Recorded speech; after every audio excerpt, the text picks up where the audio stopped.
Hello friends, welcome to Nalini's kitchen. இன்றைக்கி நம்ம பார்க்க போகிற ரெசிபி தக்காளி ஊறுகாய். தக்காளி இப்போ சீசன் டைம் தான், விலை ரொம்ப குறைவாகவே இருக்குது. இந்த மாதிரி டைமில் நம்ம தக்காளி ஊறுகாய் செஞ்சு வச்சுக்கிட்டோம்னா 6 மாதம் ஆனாலும் கெட்டு போகாது. ஃப்ரிட்ஜில் வச்சு யூஸ் பண்ணலாம். வெளியே வைக்கிறீங்கன்னா 3 மாதம் வரைக்கும் யூஸ் பண்ணலாம். தக்காளி ஊறுகாய் செய்ய நான் இன்றைக்கி நல்லா பழுத்த தக்காளியாக 600 கிராம் எடுத்திருக்கேன். தக்காளியை முதல்ல நல்லா கழுவிட்டு நல்ல ஒரு காட்டன் துணியில் தண்ணி இல்லாமல் தொடச்சி எடுத்துக்கலாம். தக்காளியோட இந்த கண் பகுதியை கட் பண்ணி எடுத்துட்டு தக்காளியை 4 பீஸாக கட் பண்ணி எடுத்துடலாம். தக்காளி ஊறுகாய் செய்ய ஃபஸ்ட்டு நம்ம ஒரு பொடி ரெடி பண்ணிக்கலாம். ஸ்டவ் ஆன் பண்ணிவிட்டு ஒரு கடாய் வச்சுட்டு 1 ஸ்பூன் கடுகு 1 ஸ்பூன் வெந்தயம் சேர்த்துடலாம். ஸ்டவ் மீடியம் ஃப்ளேம்லேயே வச்சிடலாம். கடுகு பொரிஞ்சு வெந்தயம் கொஞ்சம் செவந்து வந்ததும் ஸ்டவ் ஆஃப் பண்ணிக்கலாம். இப்போ பாருங்கள், கடுகு பொரிய ஆரம்பிச்சிருக்கு, வெந்தயமும் செவந்துருச்சு. இப்போ ஸ்டவ் ஆஃப் பண்ணிவிட்டு இப்போ இதை ஒரு பிளேட்டுக்கு மாற்றிக்கலாம். இதை நல்லா ஆறிட்டு இருக்கட்டும்.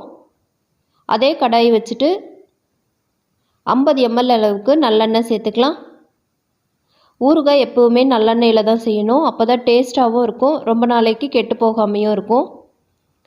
இப்போ நம்ம கட் பண்ணி வச்சுருக்க தக்காளி சேர்த்துடலாம். 50 கிராம் பழைய புளி எடுத்திருக்கேன். புளியில் இருக்க ஓடு நாரெல்லாம் நல்லா சுத்தம் செஞ்சு எடுத்துட்டேன். 1 டேபிள் ஸ்பூன் கல் உப்பு, 1/4 ஸ்பூன் மஞ்சள் தூள் சேர்த்து நல்லா கலந்து விட்டுக்கலாம். ஸ்டவ் மீடியம் ஃப்ளேமில் வச்சுட்டு தக்காளியை நல்லா வதங்க விடலாம். தக்காளியோட தோல் நல்லா சாஃப்டாகிட்டு ஒரு ஜாம் பதத்துக்கு வரும். தக்காளியில் பொதுவாகவே தண்ணி சேரும். இப்போ நம்ம கல்லுப்பு சேர்த்துருக்கிறதுனால தண்ணி அதிகமாகவே சேர்ந்து வருது பாருங்கள். 20 நிமிஷம் ஆயிடுச்சு. தக்காளி நல்லா சாஃப்டாக வதங்கியிருக்கு. இப்போ நம்ம ஸ்டவ் ஆஃப் பண்ணிவிட்டு அரை மணி நேரத்துக்கு இதை நல்லா ஆற விடலாம். இப்போ ஒரு மிக்ஸி ஜார் எடுத்துகிட்டு நம்ம வறுத்து வச்சுருக்க கடுகு வெந்தயத்தை நல்லா மையாக அரைச்சி எடுத்துக்கலாம். மிக்சியில் அரைக்கும் பொழுது மிக்சியில் தண்ணி இல்லாமல் பார்த்துக்கோங்க. இப்போ நம்ம வதக்கி வச்சுருக்க தக்காளியுமே ஒரு மிக்ஸி ஜாரில் சேர்த்து அரைச்சி எடுத்துக்கலாம்.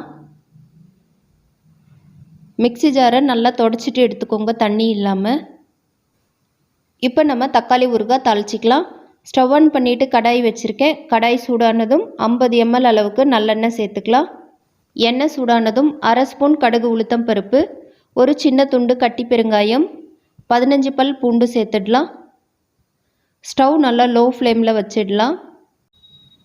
கடுகு பொரிஞ்சு பூண்டு சவந்து வந்ததும் 2 கொத்து கருவேப்பிலை, 4 காஞ்ச மிளகாய் சேர்த்துடலாம். கருவேப்பிலையிலையும் தண்ணி இல்லாமல் பார்த்துக்கோங்க.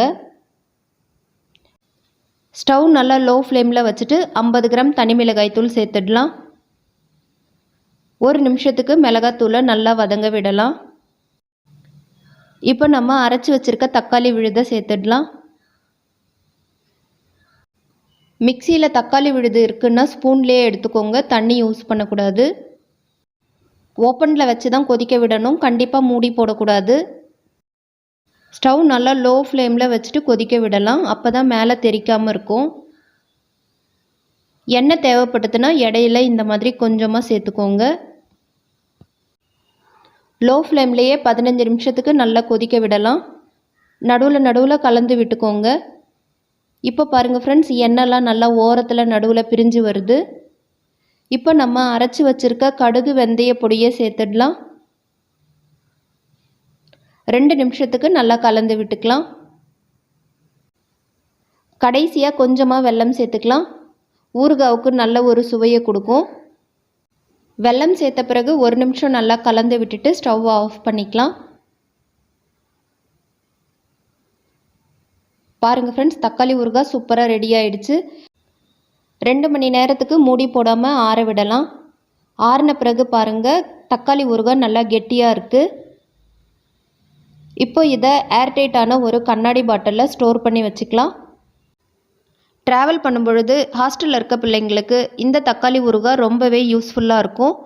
இட்லி, சப்பாத்தி, ஒயிட் ரைஸ் கூட பிசைஞ்சு சாப்பிடும் பொழுது டேஸ்ட் அட்டகாசமாக இருக்கும்.